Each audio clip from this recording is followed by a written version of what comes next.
Merci Géraldine, bonjour à toutes et à tous, j'espère que vous m'entendez bien. Alors à l'agenda d'aujourd'hui, un aperçu à 360 degrés d'Adobe Captivate. Donc on va simplement explorer les divers types de projets qui sont disponibles dans Adobe Captivate. L'objectif c'est de vous donner un aperçu donc le plus vaste possible des possibilités logicielles. Et pour ce faire, eh bien, je vais tout de suite passer ici sur mon partage. Donc quand vous ouvrez Captivate pour la toute première fois, vous tombez sur cet écran d'accueil et vous voyez tout de suite sur cet écran d'accueil. Il y a plusieurs types de projets qui sont supportés dans Captivate. Nous avons ici les projets en réalité virtuelle, c'est une nouveauté ceci de Captivate 19. Le projet vie, qui est le projet normal, hein, donc c'est celui qu'on utilise, je dirais le projet classique dans Captivate, c'est l'icône ici au-dessus, projet vie. Ensuite, nous avons les simulations logicielles, les démonstrations vidéo et l'import PowerPoint. Ça, c'est simplement une partie des possibilités. Ce sont les types de projets qui sont les plus souvent utilisés. Si vous fichiez nouveau projet, vous allez retrouver la même chose que les icônes, mais vous allez retrouver également une série de projets ici qui ne sont pas représentés sur l'écran d'accueil. Je pense par exemple au fait de générer un projet à partir d'un modèle. Ça, c'est quelque chose qui ne se trouve pas sur l'écran d'accueil. Un diaporama d'image, ce n'est pas non plus sur l'écran d'accueil. Ce sont des types de projets qui sont utilisés un petit peu moins souvent, et donc on n'a pas de les mettre sur l'écran d'accueil. Vous avez également ici enregistré une simulation ou une démonstration vidéo. Ça correspond aux icônes simulation logicielle et démonstration vidéo de l'écran d'accueil. Donc vous avez plusieurs façons de démarrer. Pour ma part, je ne vais pas démarrer ici un nouveau projet. Je vais aller sur Descend pour pouvoir accéder à mon bouton Parcourir, c'est-à-dire un fichier existant. Une autre façon de faire la même chose, ce serait simplement ici fichier ouvrir, et donc je vais ici ouvrir un premier fichier Captivate. Voilà, donc au bout de quelques instants, ce fichier sera ouvert. Alors, ce premier projet que je vais montrer ici, c'est un projet tout à fait classique. Donc, je l'ai généré à partir de l'icône projet vide de l'écran d'accueil. C'est le projet Captivate le plus simple qui existe. Alors, pour ceux qui n'ont jamais vu Captivate, eh bien, vous constatez que Captivate fonctionne sous la forme de diapositive. Donc, ça à ce qu'on trouverait dans PowerPoint. Également qu'en dessous de la diapositive ici, j'ai le nom de cette diapositive haut-parleur. Donc ça signifie que nous avons du son qui est associé à cette diapositive. Alors sur cette diapositive, vous voyez qu'il y a pas mal d'objets. Donc ici, l'image, ici j'ai du texte, j'ai également ici un bouton pour. Et bien tous ces objets, on va également les retrouver dans le menu qui se trouve ici dans le fond et qui est fermé par défaut. Donc je vais cliquer ici sur cette barre, montage chronologique, et ça va me permettre d'avoir un aperçu finalement de tous les objets qui composent cette diapositive. Alors je vous le disais, il y a un petit bouton, regardez, avec le petit menu qui se trouve là, je vais faire clignoter le bouton démarrer le cours sur la diapositive, comme ça vous pouvez identifier cet objet. J'ai également ici un texte qui est composé de plusieurs lignes que vous identifiez comme ceci. Simplement la barre bleue qui sépare le texte du bouton. Ensuite, j'ai qui se trouve ici. Alors ça, c'est un grand rectangle bleu, semi-transparent, vous le voyez, qui vient recouvrir la partie gauche de la diapositive.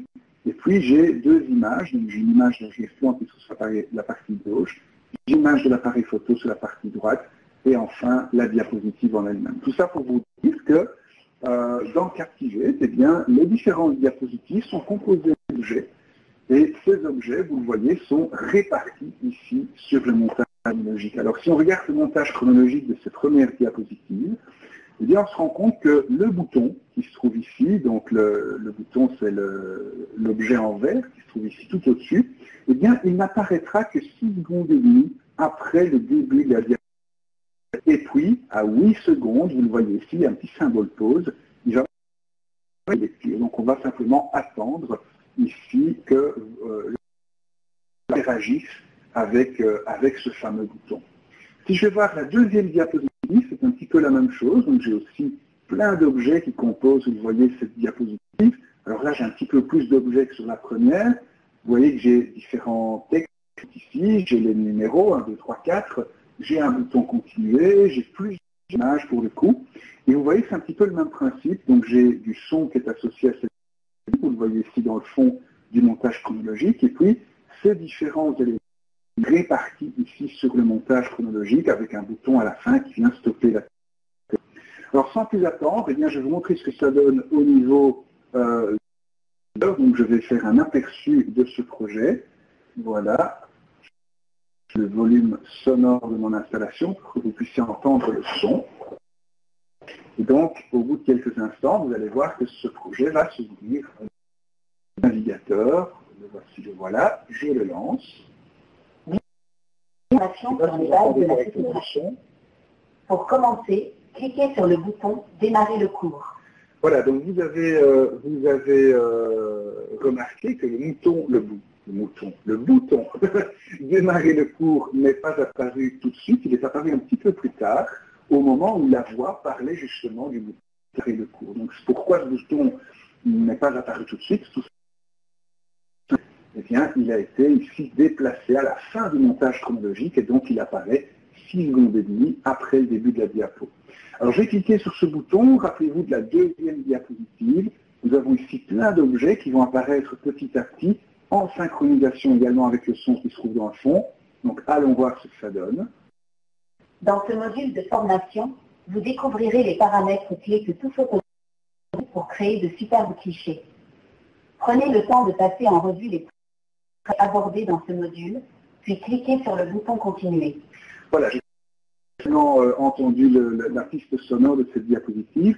Le plus important, même si vous n'avez pas bien entendu, le plus important, c'est de se rendre compte que ces objets arrivent en fonction de leur position sur le plan de montage, et puis surtout que Captivate nous propose une expérience interactive, puisqu'ici nous avons ce bouton qui a arrêté la lecture du projet, et donc c'est moi, en tant qu'apprenant, qui dois cliquer sur ce bouton pour continuer ma progression dans le projet.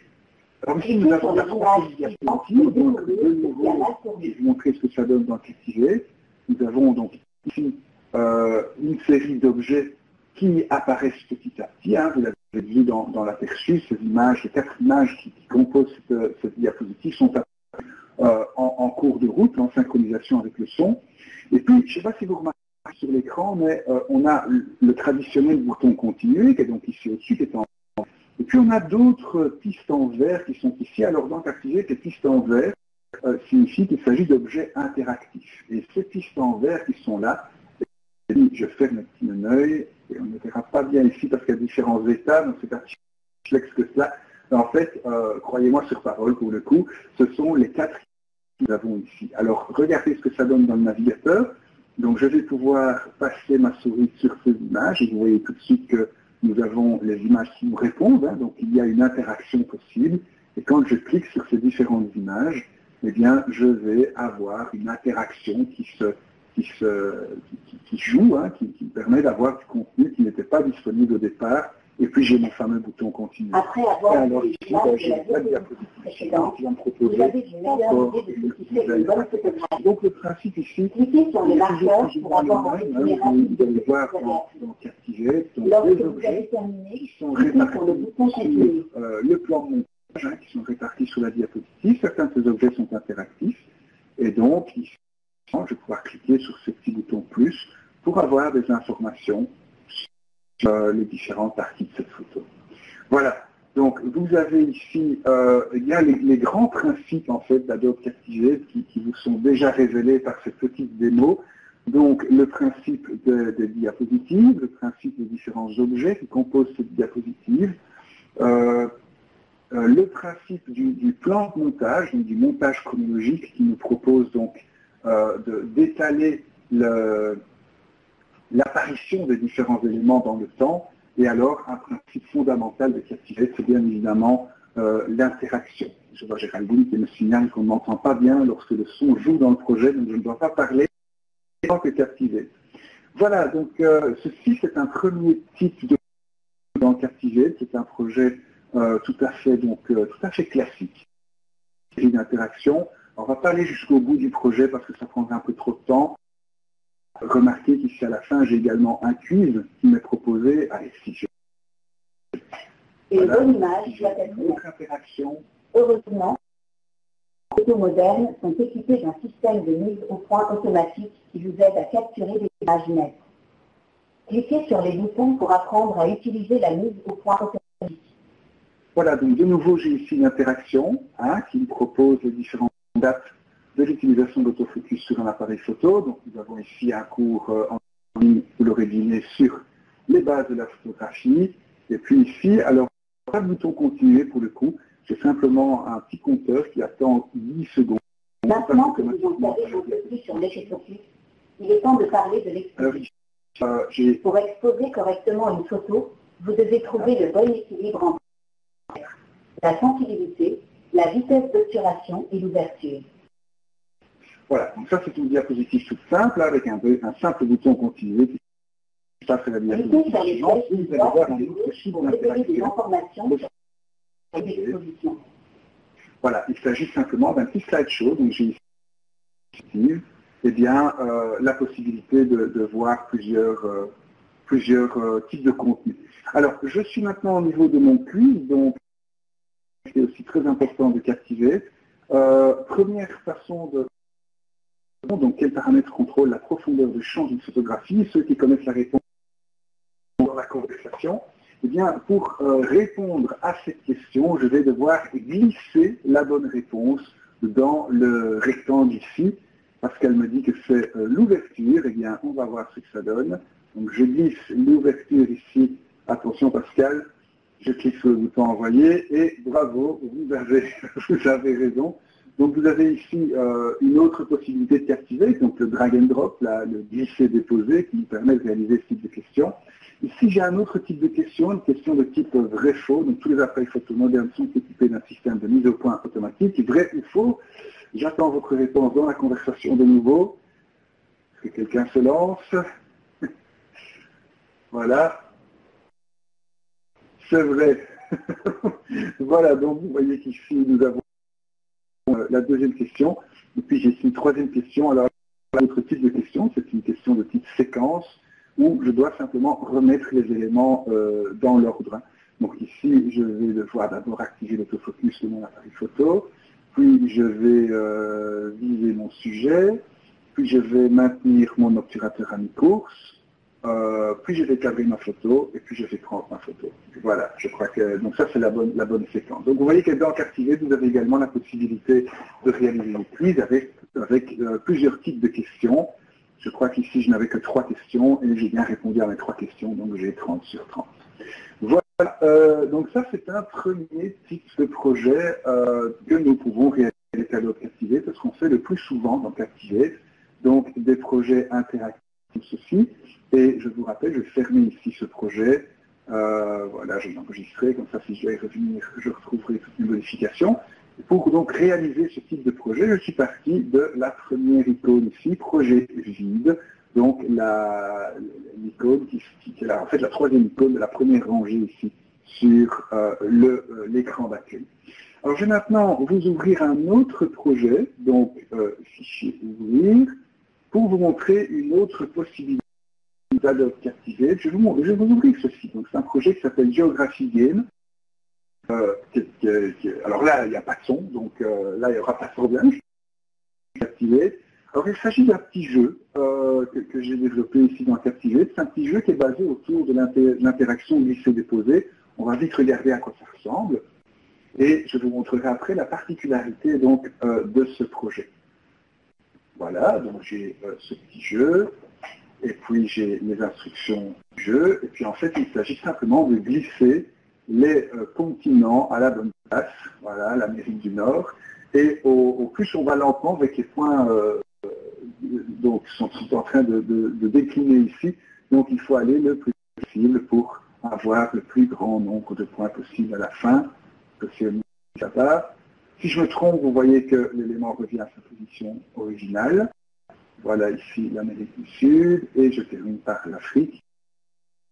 34 points.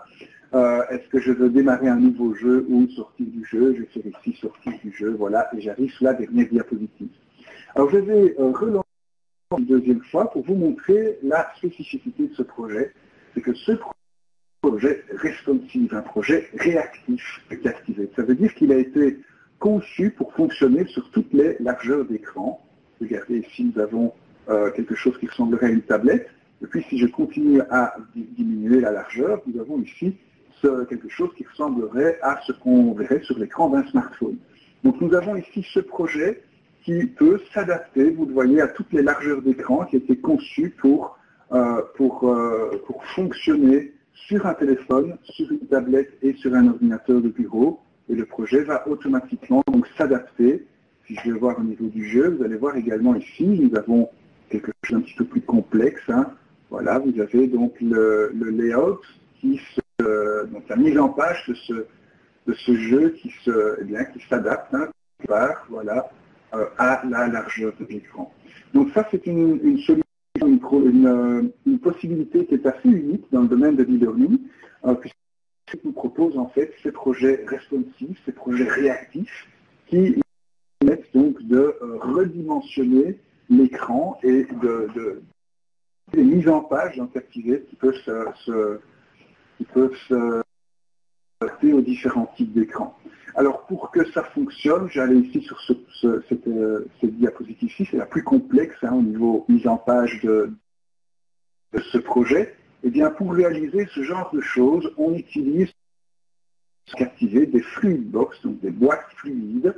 Et donc ici, donne l'une de ces boîtes, eh bien, dans le panneau des propriétés de Captivate, vous avez ici toute l'imbrication des différentes boîtes fluides. Alors je ne vais pas vous faire un cours complet sur les projets réactifs dans Adobe Captivate, mais voilà comment ça fonctionne en gros. Donc nous devons créer ce genre de conteneurs. Hein, donc ces boîtes fluides, ce sont simplement des conteneurs invisibles à l'intérieur desquels on vient placer notre contenu. Et donc en fonction de la largeur de l'écran, eh bien, ces conteneurs vont se redimensionner, vont également se repositionner éventuellement sur notre écran, et le contenu alors qui se trouve à l'intérieur de ces conteneurs va suivre et va également s'adapter. Vous voyez également que j'ai ici un élément qui ne fait pas partie des boîtes fluides, donc qui ne bougera pas, hein, quelle que soit la largeur de l'écran. Cet élément est invisible par défaut, il sera révélé terminé. Eh bien cet élément, je peux lui donner, vous le voyez, une position. Dans ce cas-ci, j'ai automatiquement centré cet élément sur la diapositive, donc il va toujours rester au centre. Je lui ai également donné une largeur et une hauteur fixe. Vous voyez, une largeur de 300 pixels. Pourquoi une largeur de 300 pixels? Parce que je sais que les écrans de plus étroits font 320 pixels de large. Et donc 300 pixels de large, ça rentre dans l'écran des plus petits smartphones que nous avons aujourd'hui, et sans provoquer de barre de défilement.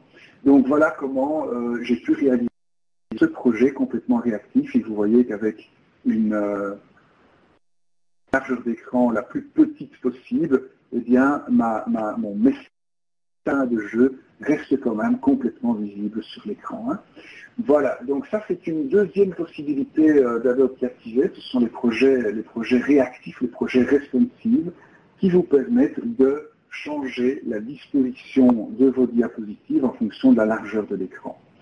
Voilà, je vais quitter également ce projet pour vous montrer encore un autre type de projet dans Adobe Captivate. Si vous avez des questions sur tout cela, bien évidemment, n'hésitez pas à me les soumettre dans la conversation.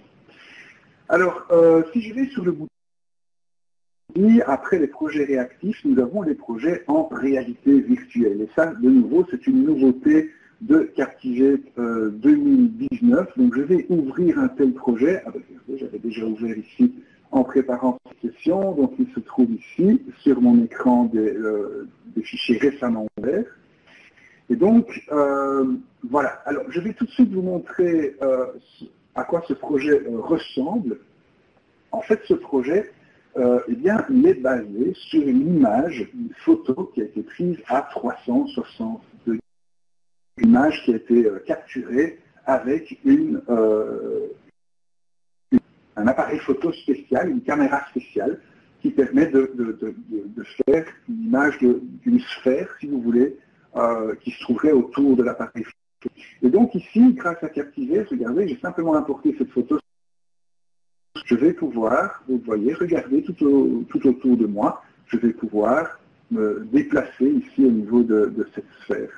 Voilà, donc sur cette sphère, que peut-on mettre? Eh bien, on peut mettre une série de petits boutons interactifs, vous les voyez ici, des boutons qui vont me permettre d'afficher des images, hein. Vous voyez ici cette image qui est affichée après avoir cliqué sur ce bouton, des boutons qui vont me permettre également d'afficher du texte, comme ceci, ou des boutons qui vont me permettre de naviguer dans mon projet, par exemple la petite flèche qui se trouve là, eh bien, elle m'amène sur la diapositive suivante, et sur la diapositive suivante, j'ai tout simplement une autre photo à 360 degrés qui a été prise dans la pièce suivante. Et donc ici, je vais pouvoir commencer ma visite virtuelle de ce musée. Voilà, donc j'ai ici un petit texte hein, ou une image, je crois que c'est la photo de ce qui serait ici exposé dans le musée en question. C'est un ami canadien qui a fait cette photo, Phil, qui est dans la région de Toronto. Et donc, soit si je mets dans le lobby du musée, donc sur l'écran d'accueil, poursuivre ma visite en cliquant sur l'autre flèche, et alors j'arrive encore dans la phase suivante, et je suppose que vous avez compris le principe. Donc, mon ami Phil ici s'est baladé dans ce musée avec sa caméra 360 degrés, et il a donc réalisé ici ce chouette petit projet de visite virtuelle d'un musée avec Adobe Captivate. Voilà, est-ce que vous avez des questions là? Est-ce que vous avez des cas d'utilisation éventuellement de ce type de choses que vous pourriez éventuellement utiliser dans votre pratique d'Adobe? Nous visitons ici ce petit musée. N'hésitez pas à nous faire part de votre feedback sur la conversation. Donc nous avons ici les projets en réalité virtuelle. Alors vous voyez ici dans j'ai une diapositive blanche, c'est tout simplement parce que je suis sur une machine virtuelle Windows, donc je suis un utilisateur de Mac. D'ailleurs, regardez, vous avez le doc du Mac, je ne sais pas si vous le voyez d'ailleurs par Adobe Connect, et une machine virtuelle Windows qui fonctionne sur Mac, et donc je crois qu'il doit y avoir un petit problème de version, puisque normalement je devrais voir ici les différentes diapositives, mais c'est à cause de la virtualisation. Alors tous ces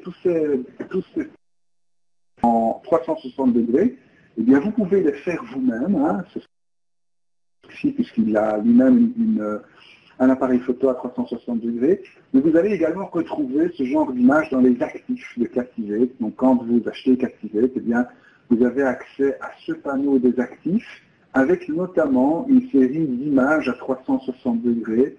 Regardez, il y en a tout plein ici, il y en a quelques dizaines qui sont là. En fait, ces images, quand vous les regardez de manière normale, elles ont l'air toutes tordues comme ça, parce que elles sont destinées, ces images, à être replacées sur une sphère imaginaire en Captivate.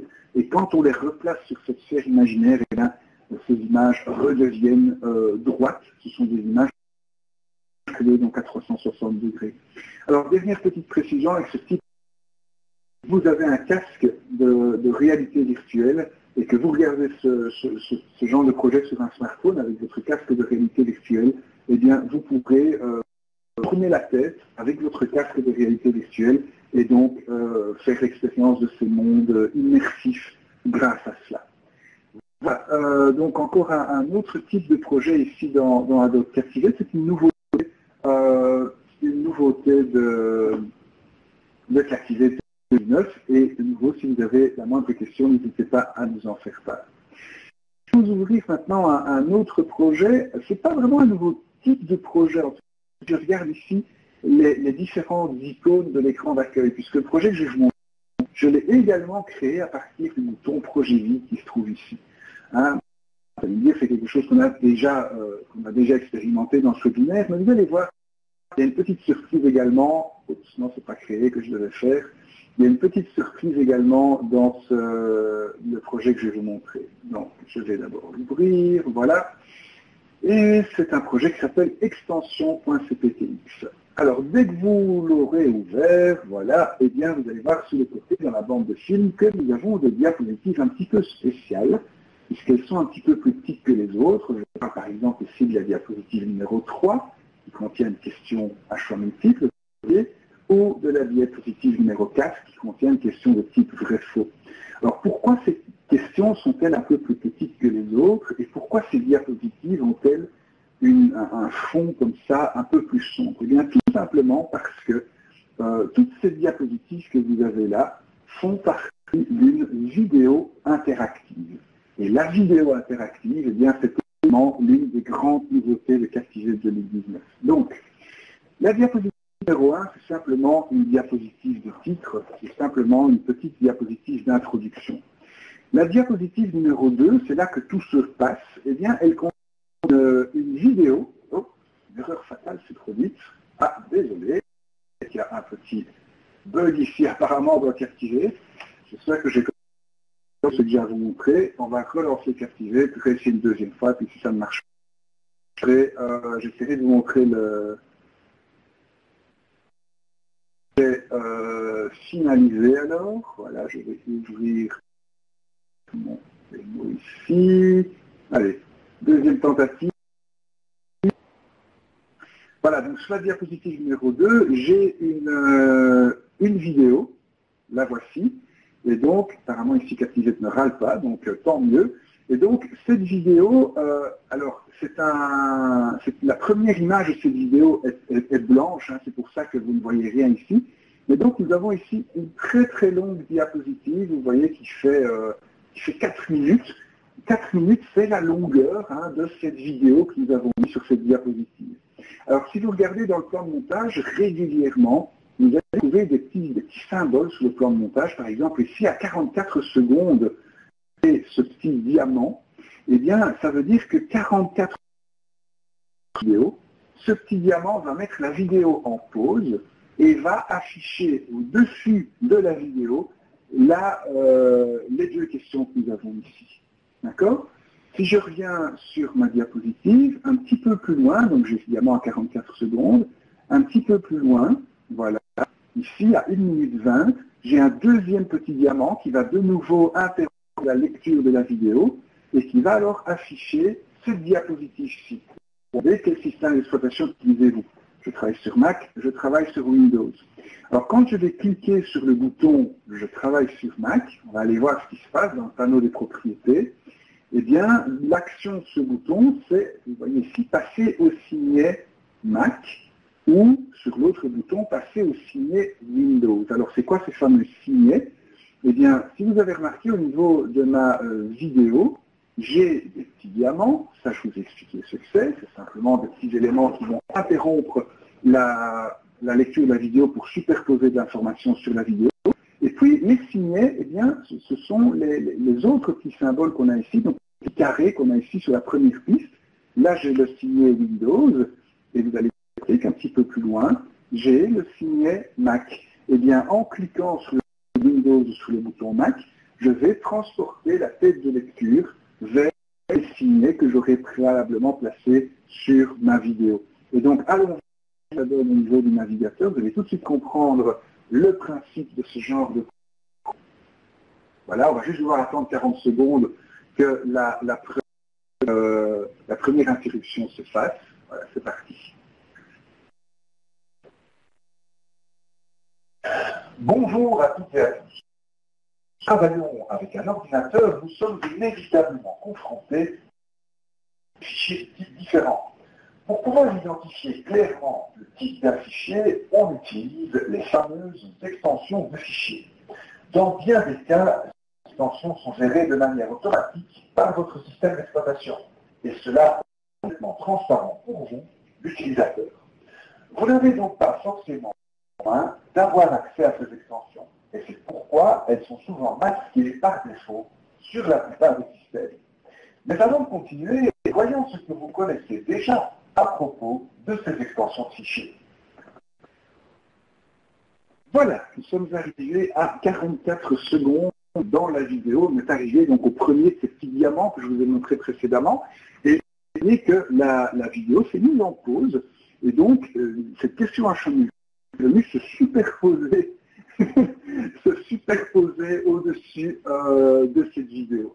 Et donc ici, ce que je vais faire, dans le nom de fichier document, l'extension, je suppose que vous connaissez la réponse, c'est le point. Et donc je vais ici envoyer ma réponse. Voilà, donc là j'ai cette interaction en fait qui est définie sur la diapositive. En fait, cette interaction diapositive numéro 3. Et cette diapositive numéro 3, elle est actuellement en position au-dessus de la vidéo qui est définie sur à l'endroit où se trouvait le premier petit diamant. Je continue. Ici, je vais avoir ma deuxième question qui va m'être posée, puisque rappelez-vous que dans Captivate, ces deux questions qui sont ici sont liées au même petit diamant qui se trouve à 44 secondes dans la vidéo. C'est pour ça qu'elles sont unies dans le même fond foncé, ces deux diapositives. C'est comme ça que Captivate vous l'indique. Et donc, voilà, ici, je vais répondre à ma question. Super, c'est une bonne réponse. Et donc, maintenant, ce qui va se passer, c'est que la lecture de la vidéo va tout simplement reprendre. Là où je suis d'accord, les extensions de fichiers peuvent probablement rester masquées. Mais il existe également de nombreux cas de figure pour lesquels des informations plus précises sur les différents types de fichiers sont requises. Par exemple, aux personnes travaillant dans l'industrie graphique, dans la vidéo, encore aux développeurs ou à toute autre personne désirant avoir une vue d'ensemble plus précise du contenu de son ordinateur. Et bien, dans ce cas, il est nécessaire de paramétrer notre système d'exploitation pour afficher par défaut les extensions. Voilà, donc là je suis arrivé dans Captivate au niveau de petit diamant. Donc allons voir ici sur la diapositive numéro 2. Donc j'avais ce premier petit diamant ici à 44 secondes. C'est là qu'on a vu les deux questions, pardon. Et donc ici je suis arrivé maintenant à 1 minute 20. Oui, 1 minute 20 et demie à peu près dans ma vidéo au niveau de ce deuxième petit diamant. Et donc j'ai cette diapositive qui vient se superposer à la vidéo. Donc la lecture de la vidéo a été mise en pause et la diapositive a été superposée à la vidéo. C'est ce que vous avez donc ici. Et donc j'ai les boutons qui sont là, ces deux boutons qui sont définis dans l'autre diapositive. Je vous rappelle que ces deux boutons vont m'envoyer soit le signet Mac, soit le signet Windows. Et donc, dans ma vidéo, j'ai le signet Windows qui va se trouver juste après le deuxième diamant. Donc là, on va pas sauter très loin si on clique sur le bouton Windows. Et ici, j'ai à 2 minutes dans ma vidéo. Ah non, ça c'est encore autre chose. C'est encore plus loin. Ici, à 2 minutes 33, j'ai le signet Mac. Donc si je clique sur le bouton de ma diapositive, j'arriverai à 2 minutes 33 dans la vidéo, donc j'aurai sauté la séquence. Voilà, alors on clique sur quoi? Sur Mac ou sur Windows? C'est vous qui choisissez, vous me le dites dans la conversation. Le premier qui choisit, le premier qui écrit quelque chose, le premier. Christine, oui, c'est parti, on va sur Windows, et donc ici, sur Windows, il suffit d'ouvrir votre explorateur de fichiers en cliquant sur cette icône de dossier jaune située dans la barre des tâches. Pour les besoins de la démonstration, je vais maintenant me rendre dans un dossier contenant divers fichiers de types différents. Et dans ce dossier, eh bien, les icônes me donnent une première indication quant au type des fichiers présents ici à l'écran. Mais ces icônes ne sont parfois pas assez précises. Par exemple, ce fichier Word au format doc ou au format docx. Et cette image, est-ce un fichier PNG ou un fichier SVG? En fait, connaissez-vous les extensions de fichiers les plus courantes? Pour continuer, glissez cette extension sur le type de fichier qu'elle représente. Alors, que se passe-t-il ici? Donc, j'ai cliqué, comme Christine me l'a demandé, sur le bouton Windows, et donc dans Captivate, c'est au petit diamant ici qui se trouvait non, c'était pas ce diamant-là, c'était celui-ci, celui qui était à 1 minute 20. Et donc là, j'ai cliqué sur le bouton Windows. Autrement dit, ma tête de lecture s'est déplacée vers le signet Windows qui se trouve juste à côté. Et donc, je suis en train de jouer cette séquence. Et il se fait ici, donc nous sommes à 2 minutes 1 dans la vidéo, j'ai un petit diamant supplémentaire qui me propose une interaction glisser-déposer sur les extensions de fichiers. Donc, c'est à cet endroit-là qu'on se trouve. Alors, je vais interaction ici, je vais interagir avec, et puis je vais vous montrer ce qui se passera.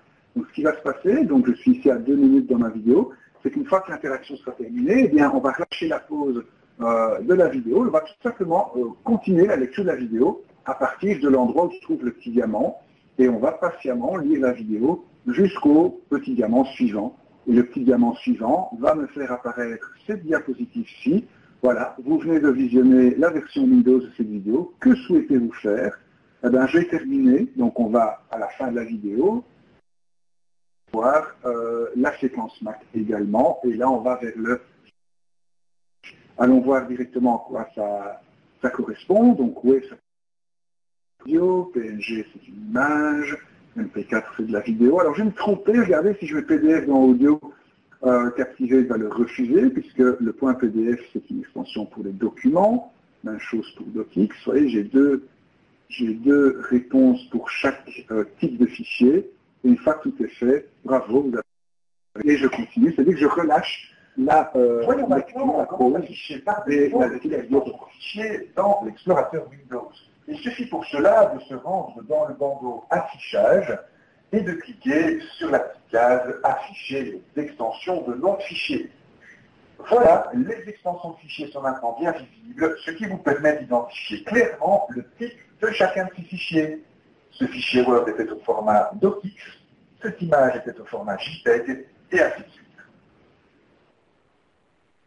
Voilà, je suis donc à la fin de ma séquence Windows, et donc au petit diamant suivant, sur lequel on vient superposer donc une nouvelle diapositive qui pose encore une question. Et donc j'ai ici une vidéo qui a été rendue complètement interactive grâce à ces deux fonctionnalités de Captivate. Donc les deux fonctionnalités en question, je vous les rappelle, ce sont les petits diamants, hein, ce qu'on appelle une superposition, un overlay. Donc ce petit diamant qui permet de mettre la lecture de la vidéo en de venir superposer une diapositive au-dessus de la vidéo. Et la deuxième fonctionnalité, ce sont les signets qui me permettent en fait de repérer un endroit vers lequel je vais pouvoir renvoyer la tête de lecture lorsqu'on va cliquer sur un bouton. Voilà, est-ce que vous avez des questions par rapport à cela? Est-ce que vous utilisez ce genre de projet dans Captivate de Captivate 2019, la vidéo interactive, qui est également quelque chose de très utile. Voilà, donc je vais quitter maintenant ce genre de projet et je vais vous montrer encore autre chose alors dans Adobe Captivate. Donc je vais reprendre ici mes exemples.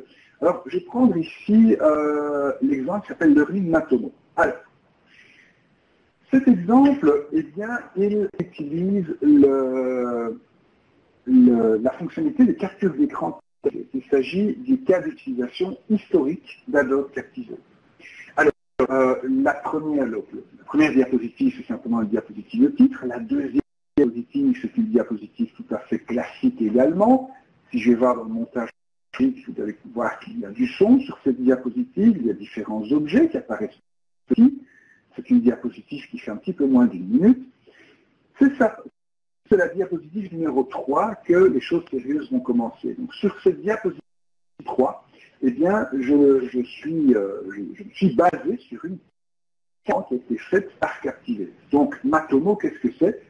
C'est une forme d'analyse d'audience pour les personnes qui ont un site web. Et donc je me suis connecté sur mon compte Matomo et j'ai réellement effectué une série d'opérations au niveau de cette plateforme, derrière qui enregistrait tout ce que je faisais. Et donc vous avez de capture d'écran, vous le voyez, il y a 5 ou 6 captures d'écran, interactions qui ont été mises au-dessus. Alors au niveau de ces captures d'écran, le magique ici qui va faire fonctionner tout cela, c'est un objet qui se trouve ici au-dessus, qui s'appelle la zone de clic. Voilà, je le déplace pour que vous puissiez bien le voir. Et cette zone de clic, eh bien, c'est un rectangle transparent. Donc c'est un rectangle que l'apprenant ne verra pas. Et moi, évidemment, malin comme un singe, j'ai été placer ce rectangle sur le bouton sur lequel j'ai envie que les apprenants, cliquent. En fait, ils vont cliquer sur le bouton, ils vont cliquer sur la zone de clic que j'ai été placée au-dessus de ce bouton. Hein. Alors, cette zone de clic représente la bonne réponse. C'est-à-dire que si la personne clique sur cette zone de clic, eh bien, il va y avoir une action qui va être faite. Et si je vais voir les propriétés de cette zone de clic, eh bien, regardez, si réussite, donc si la personne clique dans la clic, je vais tout simplement à la diapositive suivante où je vais proposer à mon apprenant une autre interaction.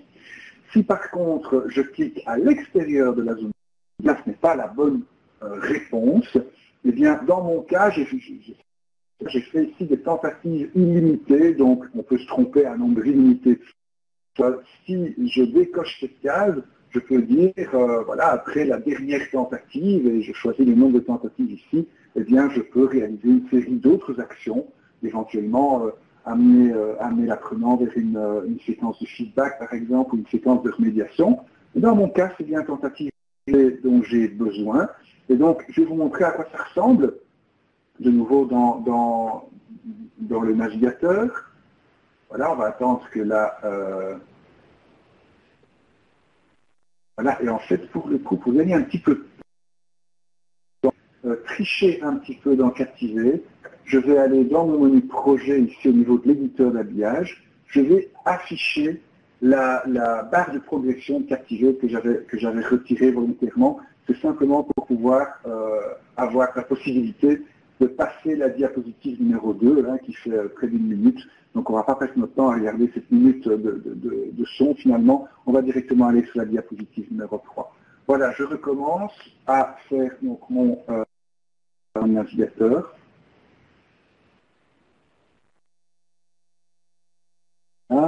Donc 2, 3. Et donc voilà. Open your favorite browser and go to analytics.daxo.de. Enter your username and your password, then click on the sign in button. Voilà, donc là j'ai ma fameuse clickbox qui est donc un élément interactif. Et donc cet élément interactif, vous le voyez dans le fond, a stoppé la lecture du projet. Vous voyez que la barre de progression noire ne progresse plus pour le puisque ma boîte de clic, ma clickbox, a stoppé la lecture de ce projet. Donc je dois maintenant eh bien, cliquer sur mon bouton. Alors, vous avez dit, il y a deux solutions, soit je clique dans la clickbox, soit je clique à l'extérieur de la clickbox, de la zone de clic. Eh bien, si je clique à l'extérieur, j'ai mon message ici, un message d'erreur qui me dit il faut cliquer sur le bouton Sign in pour continuer. Et si je clique sur ce bouton, donc je vais cliquer dans la zone de clic, eh bien, hop, j'arrive sur la Welcome to your new Mango j'ai une dashboard. deuxième interaction. There are many personal options available in your user profile, but you first need to figure out how to access it. Observe the screen with great attention, then click the button you think will take you to your user profile. Voilà, alors l'interaction que nous avons ici, donc vous remarquez que c'est aussi une diapositive qui est basée sur une capture d'écran. Donc l'interaction que nous avons ici dans Captivate, c'est la diapositive numéro 4, eh bien elle contient plusieurs éléments. Donc j'ai plusieurs zones de clic, j'en ai une là, j'en ai plusieurs ici au-dessus, hein, j'ai plusieurs zones de clic qui sont un peu réparties sur mon écran, et puis j'ai cet objet, donc ce demi-cercle ici, ce quart de cercle avec un texte dedans. Alors au niveau de cet objet, eh bien, j'ai défini pour cet objet plusieurs états. Donc j'ai l'état help, j'ai logout, et vous voyez que chaque fois que je passe d'un état à l'autre, j'ai un autre texte, un autre feedback qui arrive donc ici sur l'écran. Donc tout ça a été fait avec les fonctionnalités qui sont incluses dans Captivate. Il n'y a pas de programmation spéciale, il n'y a pas de trucs hyper sophistiqués, c'est simplement qui sont incluses dans Captivate. Hein. Alors, ces différentes zones de clic, que font-elles? Eh bien, si je clique ici sur cette zone-là, regardez, je vais modifier l'état de mon bouton pour aller vers l'état qui s'appelle left column, donc colonne de gauche, hein, left column. Et donc, ça va afficher le texte que vous avez ici. Désolé, ce n'est pas la bonne réponse. Les éléments qui sont dans la colonne de gauche vous permettent de choisir le type de rapport que vous voulez visionner. Si je clique sur cette boîte-ci, eh bien, je vais vers un autre état de ce même objet, l'état Site Filters. Donc, je vais aller voir ce que ça va donner. Et là, je vais avoir un autre type de feedback, un autre texte qui correspond à la zone sur laquelle j'ai cliqué. Alors, il y a une zone de clic qui fait quelque chose de différent, c'est la bonne réponse, c'est celle qui est ici. Donc ça, c'est la bonne réponse, c'est là qu'il faut cliquer. Et vous voyez que l'action de cette zone de clic, c'est d'aller à la diapositive suivante. Alors, ça va donner quoi dans le navigateur? Eh bien, si je clique ici, vous voyez que j'ai un feedback qui correspond à la zone sur laquelle j'ai cliqué. Si je clique ici, même chose, j'ai un feedback qui correspond à la zone sur laquelle j'ai cliqué. Même sont là. Par contre, si je donne la bonne réponse, donc si je clique ici sur cette petite roue dentée, et bien là, hop, je passe sur la diapositive suivante. From here, you can change the Où on va the person proposer will find la a prochaine platform, such as your preferred language or your password. But in this, Voilà, je vais en rester là pour cette démo-ci. Donc, ça, c'est quelque chose de très intéressant si vous faites de la formation sur une plateforme informatique, sur un outil, si vous faites de faire des tutoriels complètement interactifs. Donc, la personne n'est pas simplement passive à regarder une vidéo comme on fait tous sur YouTube, mais la personne va carrément être challengée à différents moments du tutoriel et va devoir elle-même cliquer à tel ou tel endroit pour faire avancer la démo. Donc c'est beaucoup plus engageant évidemment que de regarder un simple tutoriel sur YouTube. Et il s'agit d'un cas d'utilisation historique donc de Captivate. Alors comment réalise-t-on ce genre de choses? Eh bien on utilise sur l'écran d'Activate, on utilise ici la simulation logicielle. Alors la simulation logicielle, regardez, je vais vous en faire une petite ici, je vais faire un double clic. Voilà, donc je vais choisir ici d'enregistrer une fenêtre. Voilà par exemple la fenêtre ici de mon Windows. Je vais lui donner une taille à cette zone. Voilà par exemple. Et maintenant je vais cliquer sur enregistrement. Voilà, 3, 2. Et à chaque fois que je vais cliquer, vous allez appareil photo.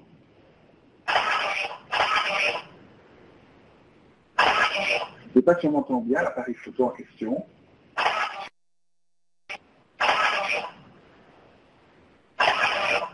Voilà, donc ici, vous voyez que je fais des actions sur mon PC Windows et Captivate enregistre tout ce que je fais.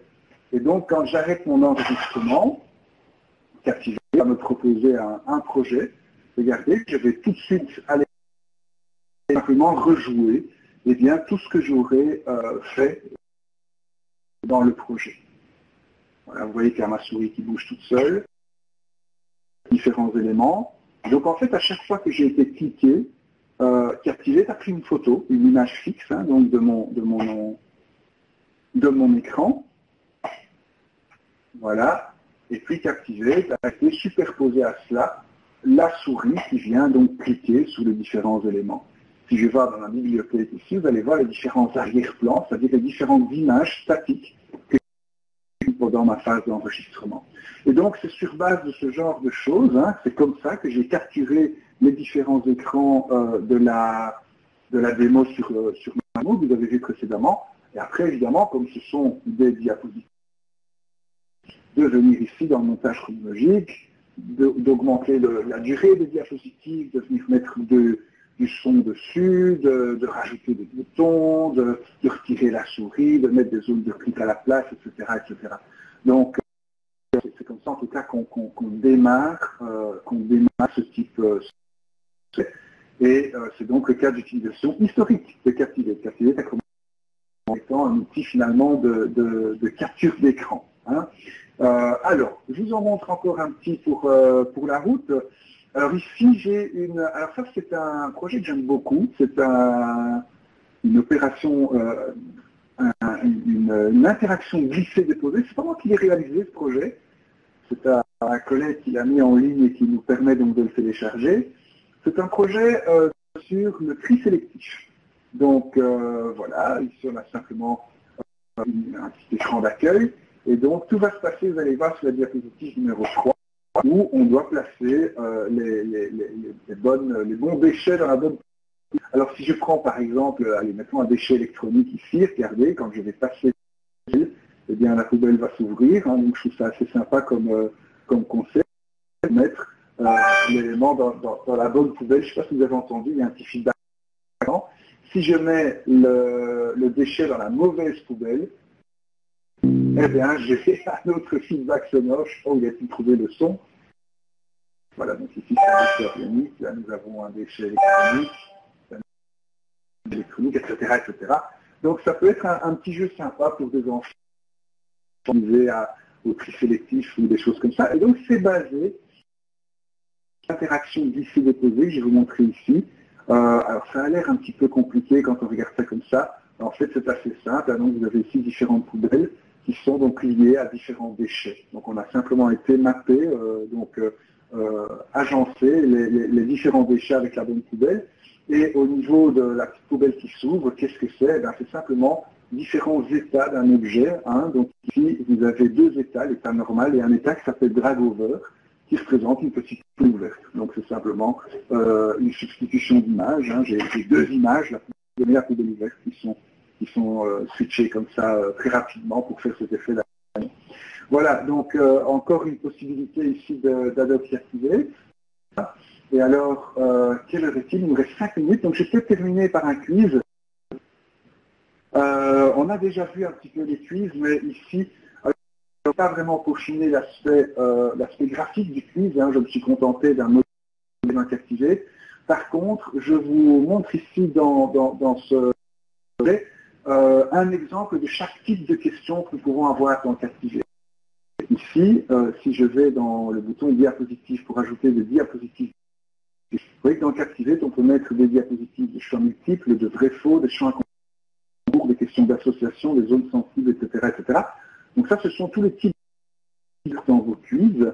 Et donc ici, si je fais un aperçu de ce projet, un petit exemple de chaque type de question. Donc on commence par la simple question à choix multiple. Européen propose les meilleures bières, c'est évidemment ma Belgique. Bien sûr. Ensuite, le meilleur chocolat est le chocolat suisse. Là, je crois que je vais mettre Pascal Ado parce que, évidemment, le meilleur chocolat, c'est le chocolat. Donc, vous avez ici une question de vrai-faux. Alors, au niveau de Captivate, je dirais que la différence entre une question à champ multiple et une question vrai-faux, c'est finalement pas très grand, puisque une question de type vrai-faux, c'est en fait un champ multiple avec deux choix. Donc je dirais que la technicité et la mécanique d'une question de type vrai-faux est en fait exactement la même que pour une question à champ multiple. Alors nous avons ici la phrase à trous, donc la Belgique est une principauté, un empire, une république. Est-ce qu'on gagne le chocolat? Écoutez, pourquoi pas, la prochaine fois qu'on se verra, on peut eh bien, la prochaine fois qu'on se verra, Christine, Pascal vous donnera des chocolats suisses, puisque vous pourrez alors comparer si ce sont les chocolats belges ou les chocolats suisses les meilleurs. Moi, je vous apporterai les belges et Pascal vous apportera les suisses. Voilà. Donc ici, vous avez la réponse à trous. Voilà. Une autre, et dernier apporte la bière. Voilà, exactement. C'est une autre possibilité d'en captiver. Vous pouvez, bon, ici c'est tout simple, j'ai un trou dans une phrase, mais vous pourriez avoir une phrase plus longue avec plusieurs trous dans la même phrase également. Voilà. Alors qu'est-ce qu'on a après? Nous avons la réponse courte. Est-ce que quelqu'un a une réponse? Qui est l'actuel roi de Belgique? C'était un questionnaire un petit peu, je vous l'accorde. Non, c'est pas Léopold, c'est Philippe. C'est Philippe II. Voilà, donc je vais... Ah, pourquoi est-ce que la réponse... On va aller voir ce qui se passe ici. Donc regardez, c'est le petit problème de la... que je dois prévoir ici des... En fait, je suis le premier. Voilà, je suis emporté par mes chocolats et la bière belge. Et donc, vous voyez ici, voilà, j'ai dû prévoir les réponses correctes. Et donc, Captivate va simplement voir la réponse que vous lui fournissez et va la comparer avec cette piste. Pas de correspondance, si bien la question est considérée comme fausse. Ici, à poser en tout cas. Alors ici, nous avons la question d'association. Donc Anvers se trouve dans la partie néerlandaise du pays, Mons dans la partie francophone, Bruxelles est une région bilingue, Gand est dans la partie néerlandaise et Liège dans la partie francophone. Donc vous voyez ici la manière de répondre à ces questions. Vous pouvez également ouvrir la petite liste déroulante et choisir la bonne réponse ici dans la liste déroulante. Voilà, donc ça c'est la question d'association. Et ici j'ai la question de type hotspot. Donc dans Captivate, qu'est-ce que c'est? C'est simplement une image et j'ai ici la bonne réponse qui se trouve, c'est une petite zone sensible que je dois mettre au-dessus de l'image et qui représente la bonne réponse. Donc ça c'est intéressant, vous voyez, pour une question de géographie comme ceci. Vous pourriez également imaginer une capture d'écran d'une icône, par exemple, dans une application, et la question ce serait, tiens, sur quelle icône il faut cliquer pour telle opération. On aurait ici le même genre de mécanique. Donc ici, voilà, bonne réponse, super, correct. Et je crois que, voilà. Ici, la question séquence qu'on a déjà vue, donc en partant du nord et en tout le dans le sens de du monde, de la Belgique. Eh bien, au nord, on a les Pays-Bas, et puis on a l'Allemagne, le Luxembourg, et puis la France, et puis la mer du Nord. Voilà. Et on termine par le résultat du quiz. Vous voyez que j'ai la question, donc j'ai ici 60 sur 70, puisque c'est un quiz belge, c'est pas 70, c'est 70, ce qui fait 85%. Donc j'ai réussi mon quiz et vous voyez que Captivate me propose alors de revoir le quiz. Voilà, et je peux alors repasser sur les différentes questions pour voir quelles étaient mes bonnes ou mes mauvaises réponses. Donc c'est ce que j'ai raté et les réponses attendues étaient celles-ci. Donc voilà la fonctionnalité de quiz dans Adobe Captivate avec les différents types de questions. C'était le but de cette petite démo, c'était de vous montrer les différents types de questions que vous avez dans Captivate. Et ici se termine notre tour d'horizon à 360 degrés d'Adobe Captivate. Donc on a vu un grand nombre de types de projets. Vous avez vu les projets responsive, la réalité virtuelle, les vidéos interactives, les projets interactifs, vous avez vu les quiz. Vous avez vu à peu près tout en fait, si je ne m'abuse. Donc je vais arrêter mon partage d'écran et la diapositive finale ici de ce webinaire.